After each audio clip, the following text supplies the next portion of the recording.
एक तराजू से की गई है। समीकरण की तुलना किससे की गई है? एक तराजू से। तराजू हमको समझ में आ गया तो समीकरण को हम यहीं सीख जाएंगे। तराजू क्या होता है? तराजू में कांटा होता है और दो पल्ले होते हैं। उसी प्रकार समीकरण में दो पक्ष होते हैं, बायां पक्ष और दायां पक्ष। देखिए इस तराजू को, तराजू का कांटा है, तराजू के दो पल्ले हैं। इन दोनों पल्लों, ये दो पल्ले हैं, ये दोनों पल्ले सीधे कब होंगे? जैसे इधर 1 किलो का बाट रखा हुआ है तो इधर 1 किलो क्या होगी? सब्जी। क्या होगी? सब्जी।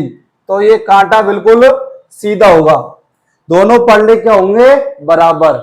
इसकी तुलना समीकरण से की गई है कि समीकरण में भी क्या होता है? बीच में बराबर, इधर बायां पक्ष और इधर दायां पक्ष। समीकरण में भी दो पक्ष होते हैं, बायां पक्ष और दायां पक्ष, बीच में बराबर। इसका मतलब है बायां पक्ष दाएं पक्ष के बराबर है, बायां पक्ष दाएं पक्ष के बराबर है। अब मैं एक उदाहरण लेता हूं, इसको समझाने के लिए मैं एक उदाहरण लेता हूं। बीच में बराबर, इधर 3 किलो का बाट रखा हुआ है, इधर कितना रखा हुआ है? 3 किलो का बाट रखा हुआ है। तो आप सभी बच्चे बताइए मुझे, इधर 3 किलो का वजन रखा होना चाहिए। इधर 3 किलो का वजन, सब्जी हो सकती है, फल हो सकते हैं, कुछ भी हो सकता है, लेकिन 3 किलो होना चाहिए ना, जब तो कांटा सीधा रहेगा। यदि मैं अब इसको तोड़ता हूं 3 किलो को, 1 KG plus 2 KG, 1 KG plus 2 KG, अब भी कितना है? ये 3 केजी के बराबर। देखिए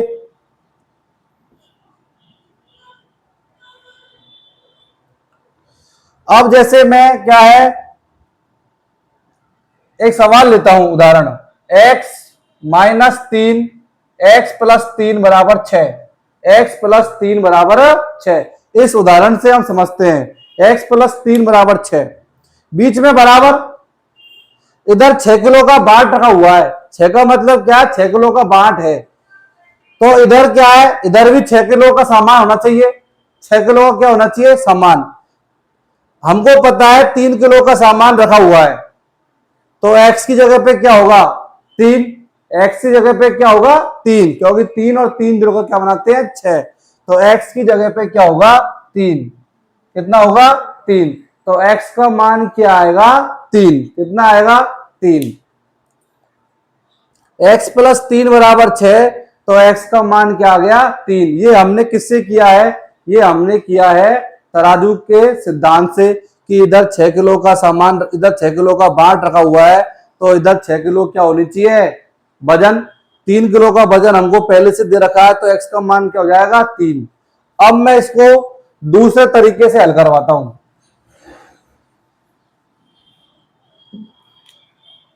x प्लस 3 बराबर 6, x प्लस 3 बराबर 6। हमको पता है समीकरण में दोनों पक्ष क्या होते हैं? बराबर।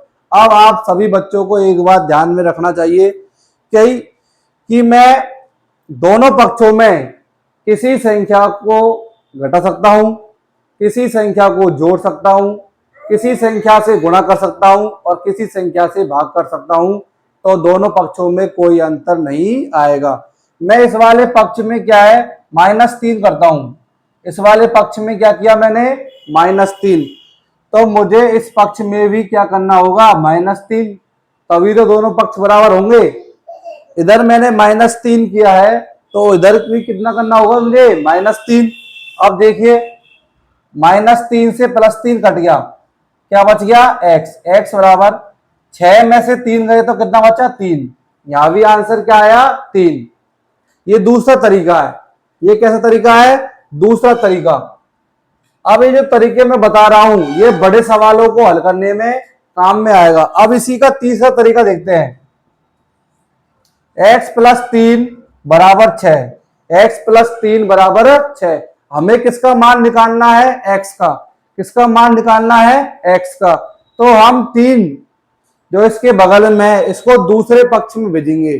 x का मान निकालना है और इसके जो पास में संख्या 3 है, उसको हम उठा के दूसरे पक्ष में रखेंगे ऐसा करने से 3 जो है प्लस का वो किसका हो जाएगा, माइनस का। किसी संख्या को एक पक्ष से दूसरे पक्ष में भेजते हैं, प्लस की कोई संख्या है तो माइनस की हो जाती है, माइनस की संख्या है तो प्लस की हो जाती है, गुणा में है तो भाग में चल जाती है, और भाग में है तो गुणा में हो जाती है। इसको हम एक एक करके समझेंगे अभी। x बराबर 6 माइनस 3 प्लस 3 जो है वो क्या हो गया, -3। 6 में से 3 गए तो 3। एक ही सवाल को हमने 3 तरीके से किया है, और लास्ट वाला जो तरीका है उस पर हम ज्यादा काम करते हैं बड़े सवालों के लिए। तो पहला तरीका जो था वो तराजू के सिद्धांत पे था कि इधर 6 किलो का बाट है तो उधर क्या होना चाहिए, 6 किलो का सामान। 3 किलो का सामान हमें पता है तो क्या होना चाहिए, 3 किलो। फिर अगला हमने देखा कि +3 है, दोनों तरफ -3 कर दिया तो कोई फर्क नहीं पड़ा इससे, इधर -3 इधर भी -3 किया तो x बराबर 3। x + 3 बराबर 6। 3 को हमने इधर भेजा लेकिन चिन्ह क्या हो गया, माइनस का। 6 में से 3 गए तो 3। अब हम और बड़े सवाल लेते हैं। समीकरण को मैं आपको आज यही सिखा दूंगा।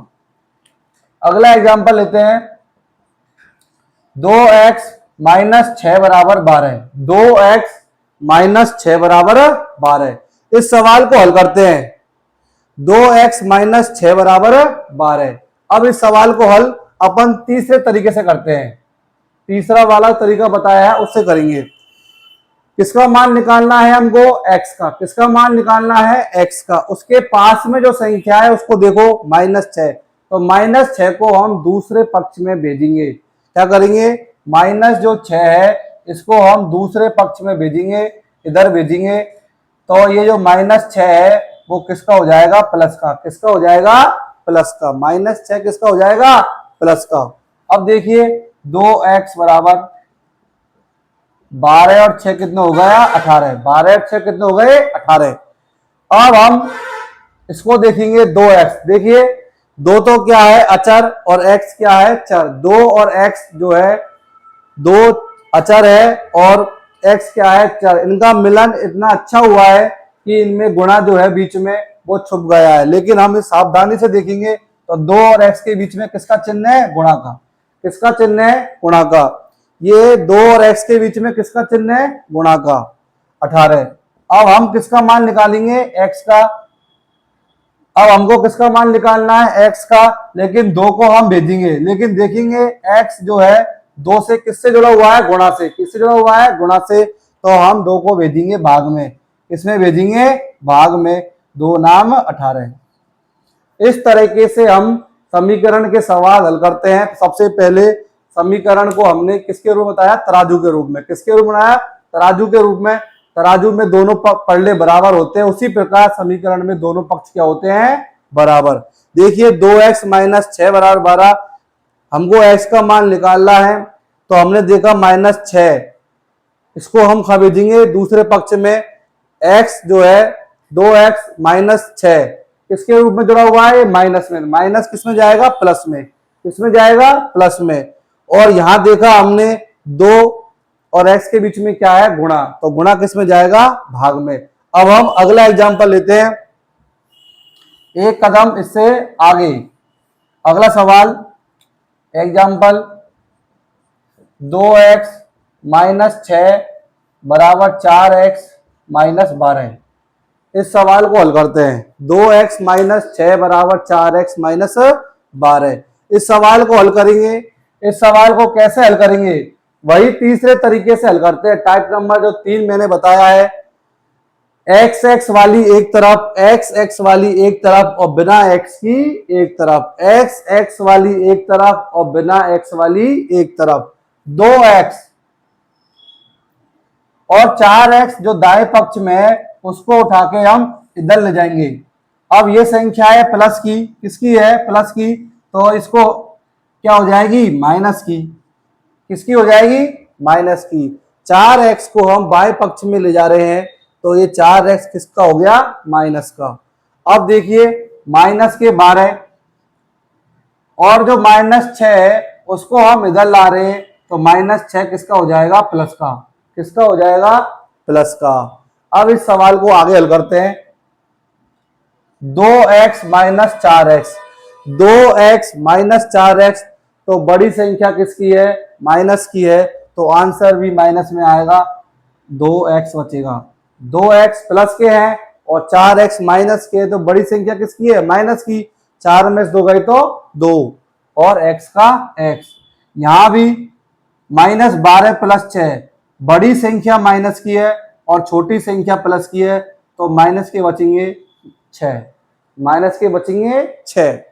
अब देखिए दोनों तरफ से माइनस है और इधर भी माइनस है, माइनस माइनस क्या हो जाएगा, कट जाएगा। 2 और x किस रूप में लिखा है, 2 गुणा x बराबर 6, 2 गुणा x बराबर 6। अब देखिए x का मान निकालना है तो 2 को भेजेंगे भाग में, क्योंकि x और 2, x जो है 2 के साथ गुणा में, x 2 के साथ किसमें है, गुणा में, तो किसमें जाएगा ये, भाग में, किसमें जाएगा, भाग में, तो आंसर आ गया 3, आंसर आ गया 3। दोबारा देखिए एक बार, 2x माइनस 6 बराबर 4x माइनस 12। सबसे पहले x वाली एक तरफ और बिना x वाली एक तरफ, 4x जो दाएं पक्ष में थी उसको हमने इधर भेज दिया, किसकी हो गई, माइनस की, और जो -6 था वो क्या हो गया, +6। अब हम घटाएंगे, ये छोटी है ये बड़ी है, चिन्ह किसका आएगा, बड़ी संख्या का, 4 में से 2 गए तो 2, ये बड़ी है ये छोटी है, चिन्ह किसका आएगा, बड़ी का, 12 में 6 गए तो 6, माइनस माइनस कट जाएंगे, 2 और x किसके रूप में है, गुणा के रूप में, तो 2 किस में जाएगा, भाग में, 2 तिया 6। आई होप, मैं समझता हूं आप सब समीकरण को हल करना सीख गए होंगे। मिलते हैं नेक्स्ट वीडियो में नेक्स्ट टॉपिक के साथ, तब तक जय हिंद जय।